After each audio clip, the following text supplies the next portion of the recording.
So welcome students, let us look at the topic of trigonometric identities. So we have understood the definitions of trigonometric functions, right? So if you take the coordinate system, if you rotate this ray through some angle theta, then sine theta is y by r, cos theta is x by r, and tan theta is y by x. So these are the definitions of trigonometric ratios. From the diagram, can you see that if you take this point P whose coordinates are x and y, can you see that x square plus y square will be equal to the distance square from the basic distance formula that you have learned. So x square plus y square is equal to r square, right? So this implies, so if you divide both sides with r square, can I write x by r whole square plus y by r whole square is equal to 1. This will always be valid. So what is x by r? Is nothing but cos theta. Y by r is sine theta. So cos square theta plus sine square theta will always be equal to 1. It's a very important identity that you need to remember in trigonometry. The first identity is sine square theta plus cos square theta is equal to 1. Now if you divide this equation by sine square theta, so if you divide this whole equation with sine square theta by sine square theta is 1. Cos square theta by sine square theta is cot square theta is equal to 1 by sine square theta is cosecant square theta. So cosecant square theta minus cot square theta is equal to 1. And if you divide both sides with cos square theta, so you get the next identity. So these are very important identities in trigonometry. Sine square theta plus cos square theta is equal to 1. Secant square theta minus tan square theta is equal to 1. Cosecant square theta minus cot square theta is equal to 1. So sometimes in some textbooks these identities will also be given as secant square theta is equal to 1 plus tan square theta. If minus tan square theta goes onto that side, secant square theta is equal to 1 plus tan square theta. Cosecant square theta is equal to 1 plus cot square theta. So you can remember in any one of these ways.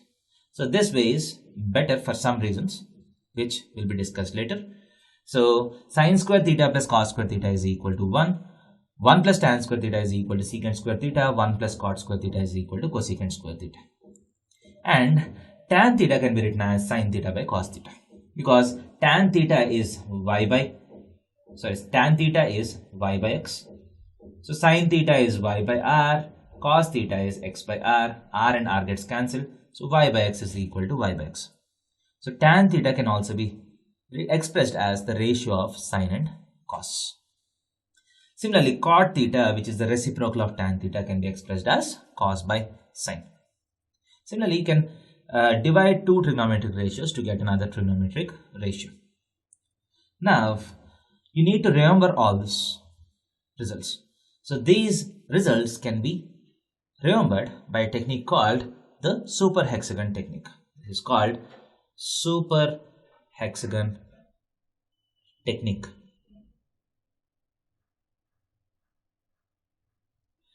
So first, to understand this technique, let us draw a hexagon. And in hexagon, there are 6 vertices. Each vertex corresponds to a trigonometric ratio. So start with sine and cos. And write tan onto this side of the hexagon, onto the sine side of the hexagon.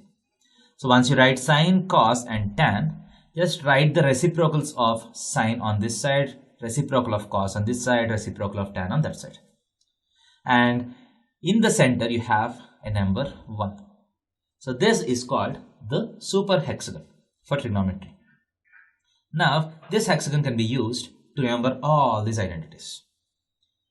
So how do we do this? First, once you draw this hexagon, connect all the vertices with the center one and draw arrows like this in the clockwise direction.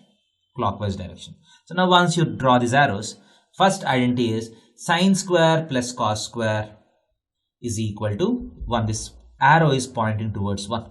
So sine square plus cos square will be equal to 1. Start with the tail of the arrow and go towards the head of the arrow. So sine square plus cos square will be equal to 1. And here tan square plus 1 will be equal to secant square. Tan square plus 1 will be equal to secant square, and here 1 plus cot square is equal to cosecant square. So from this magic hexagon, you can very easily remember all the three identities. Sine square plus cos square will be equal to 1. Tan square plus 1 will be equal to secant square. 1 plus cot square will be equal to cosecant square. So all these three identities can be remembered. Not just this, you can have further identities also. You can see tan theta is equal to sin theta by cos theta. If you take any ratio, it will be the ratio of the next two ratios. So tan theta is sin theta by cos theta. Not just this, sin theta will be equal to cos theta by cot theta. Cos theta by cot theta is nothing but cos theta by sin theta. So this cos and cos gets cancelled, this sin goes up. So sin theta can be written as cos theta by cot theta. Cos theta can be written as cot theta by cosecant theta. Cot theta can be written as cosecant theta by secant theta. Cosecant theta can be written as secant theta by tan theta. Secant theta can be written as tan theta by sin theta. So if you take any trigonometric ratio, this will be the ratio of two adjacent trigonometric ratios. So now we have gone in clockwise direction. Similarly, you can also go in anti-clockwise direction. So tan theta will be equal to secant theta by cosecant theta also. So tan theta will also be equal to secant theta by cosecant theta.